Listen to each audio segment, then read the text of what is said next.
Hey everyone, have I here bring a video on Dragon Ball Z Dokkan Battle. In this video, we're going to be discussing the return of the LROG Blue Fusions. That's right, the 8-year anniversary part 3 and the EZA to LR Gogeta Blue and Vegito Blue. So with that, if you're new to my channel, like, subscribe, comment below, do all that good stuff. Let's go ahead and dive right in. You know what? This is probably one of the most exciting EZA to happen on the global version of the game, and really, since we knew that this was happening, it's very anticipated as well that the return of the OG Blue Fusions, making them viable again, is going to be really fun for the team build. So in this video, we're going to go ahead and break down both units and talk about how to complete the EZA battle as well. So let's go ahead and start off with, in my opinion, the better of the two, and that is the LR OG Vegito Blue. This is going to be a final trump card per tower category. Key plus 3 HP and attack defense, 170% up from 150. I was hoping that they would make an exception to the leader skill here. If you haven't noticed, most of the Dokkan Festival exclusive LRs that were 170% upgraded to 180%, making it at least somewhat viable that you can run, being in the 200% meta. But if you remember, when these units came out, the leader skill was only 150%, and it was the introduction of the final trump card category, and I think that was a mistake. They should have just kept it at 170.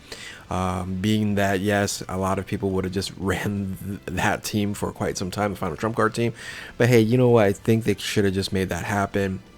But now boosting it to 170 now, it's just kind of too late. So the leader skill isn't as beneficial as the other Dokkan Festival exclusive LRs, unfortunately. So the super attack and the ultra super attack, you have raises attack unconditionally, so that's a stacking ability there, and then raises defense for 1 turn, causes colossal damage to enemy is the 12 key, and then the 18 key here raises attack, stacking again, and then greatly raises defense for 1 turn, causing mega colossal damage to enemy. So 30% for 12 key, 50% for the 18 key super attack.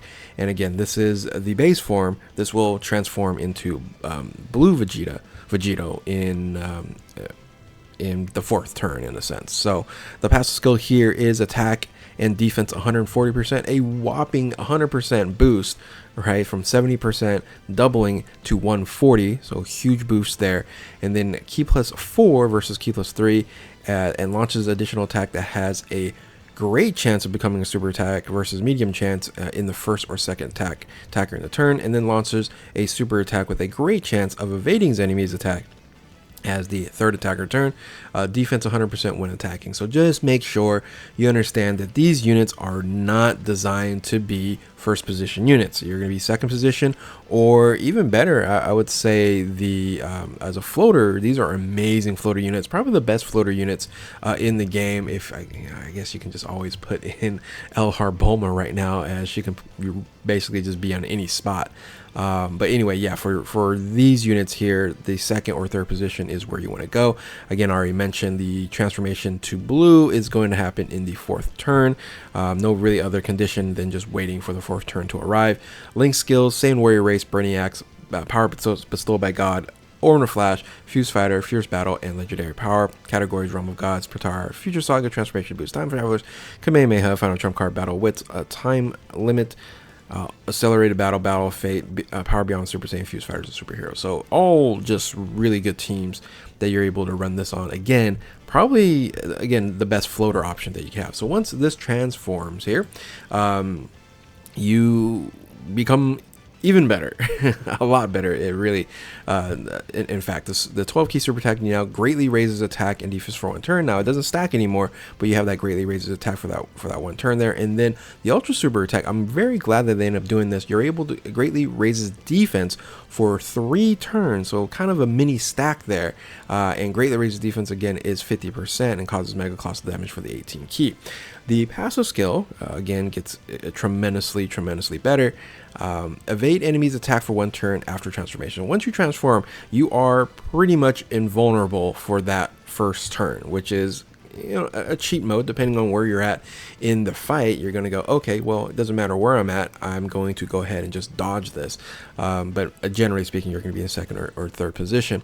Attack and defense goes from 77% to 150, so again, a huge boost there. And then from key plus 2 to key plus 5 launches additional super attack, guaranteed, and then medium chance of launching an additional super attack. So being able to have multiple super attacks here is just fantastic. But remember, this is only going to be in the first or second attacker of the turn to have that additional super attack. Now, key plus 7 launches additional super attack and then great chance of evading enemy attack in the third position, right? So you're still going to get the guaranteed super on any position, but you're going to have that great chance of evading enemy attack versus getting another super attack on there. So the passive that I kind of crossed out on the top there, they added it down here, plus an additional key plus 1 up to 5 key. That didn't change. And then attack defense up 22% from 7%.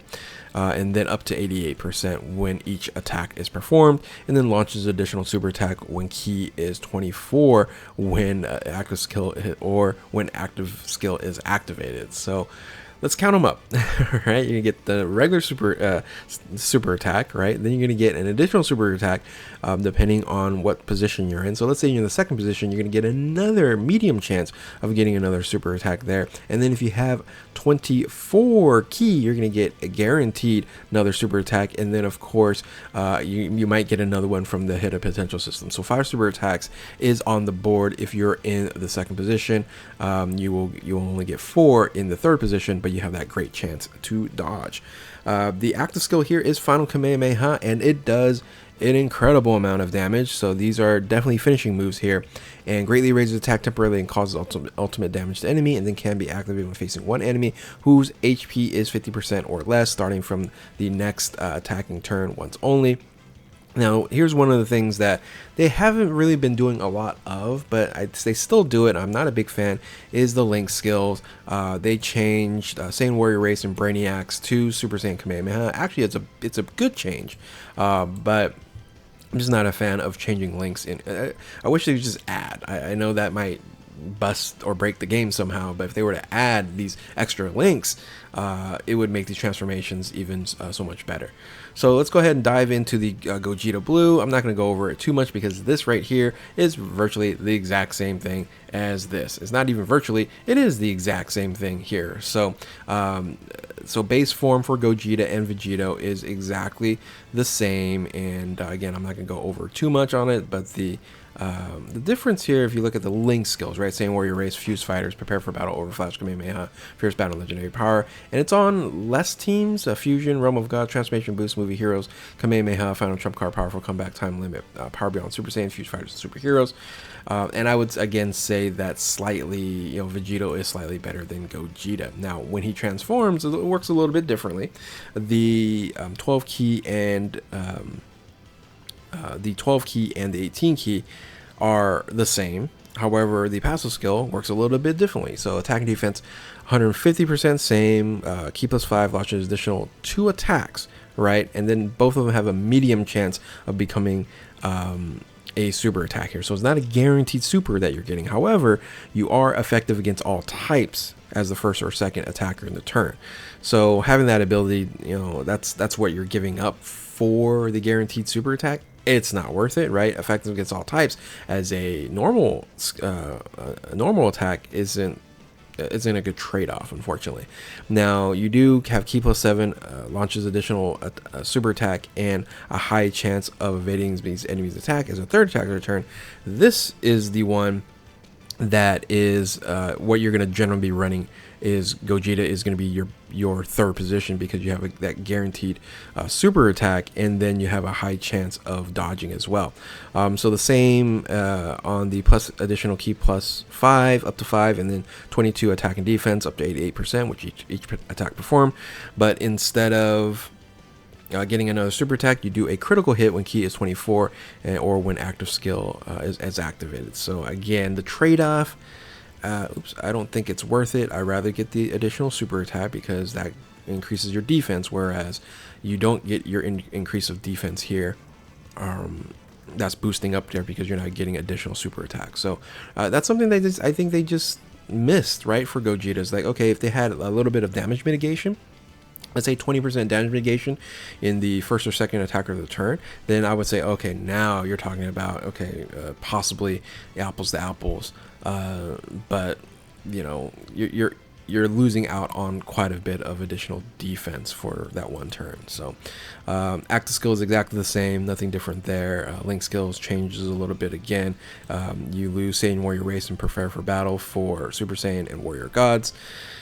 And that's pretty much about it for the breakdown. Let's go ahead and dive into the Extreme Z battle. So this is something going to be a little bit differently. I'm going to go over both of them. So how to get the Vegito is you're going to be running a Realm of Gods team. And since he's tech, if you want to bring Int, that might be beneficial. You're not going to have too many extreme type units that you could possibly run, like a Rose you could, and things of that nature. So you're generally going to stick probably to a lot of super units as well, but anyway, these are pretty easy to complete LR EZAs. So the Gogeta, you're going to run Pure Saiyans to go ahead and complete to take less damage. Again, you want to use LRs on these EZA battles, and if you want to do both of them, you can actually run a team that you can generally run both of them and complete.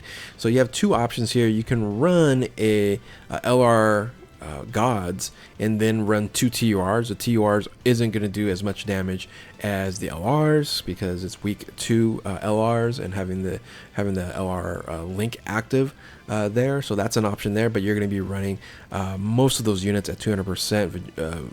Vegeta won't be running at 200%. He'll be running at 170. So that's an option you can run, or you can say, you know, I'm going to run all LRs, but I'm going to run it at 150.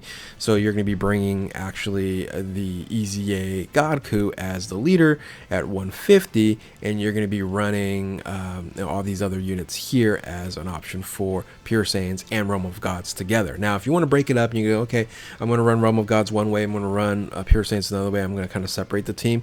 You do have some of those options right here. If you can see, Realm of Gods is the lowest amount of options. Again, you can run like Merzumasu and Rose on a team, but you're gonna have to bring, you know, typically other units for Realm of Gods to go ahead and complete the Vegito, and it'll make it you know, probably a lot easier to complete.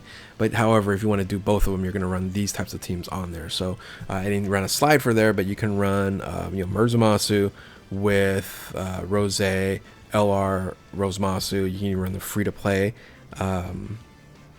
Zamasu there, the Zamasu Black, the Goku's Masu there, and probably just bring some other units, and it can kind of fill out. But that's only 4, right? Again, you have 2 int units on the you know, the Realm of Gods team at 150, or the TUR at 200%. So you can run it that way. For Pure Saiyans, you have a ton of options, so that one's going to be a lot easier to complete. So you're better off, if you're having problems, say, hey, I don't have the units to complete Vegito, is to complete Gogeta first, because you can see just all the other options you have to bring LRs onto that team. So once you're done with that, then you can go ahead and actually even bring the Gogeta Blue on that team, and do like a, you know, final trump card or something of that nature. You can run that team and complete it on Realm of God. So that's some options that you can run there, and there you have it. I'll probably just run the 150% Pure Saiyans team, Pure Saiyans Realm of Gods team. I think it's going to be enough firepower at 150%. You know, EZAs, you know, aren't, you know, Cell Max or Omega Shenron and stuff like that, so fairly easy to actually complete. So you should be fine. But anyway, that's all there is. I just want to break this down for you and talk about, again, the return of the OG Blue Fusions, and are you excited about it? Are you excited about part 3? You know, the 8-year anniversary is going to end in about less than 2 weeks now, so you know, get everything all completed, and of course we're complete and do the tickets and do the free tickets as well. But anyway, hopefully you guys enjoyed this video. If you're new to my channel, like, subscribe, comment below, do all that good stuff. Thank you all for watching. Keep on Dokkaning. We'll catch you next time. Later.